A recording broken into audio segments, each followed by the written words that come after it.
Mekšrų traukimas Varėnos jūroje. Opa. Va. Šiek tiek.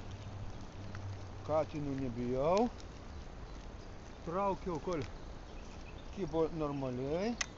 Čia pradėjo kibti paukšlės, turėjau suvinėti meškerį. Skauda ranka.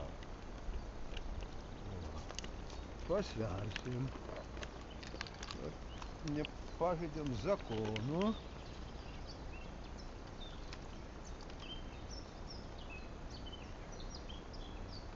Trys kilogramai 400 gramų.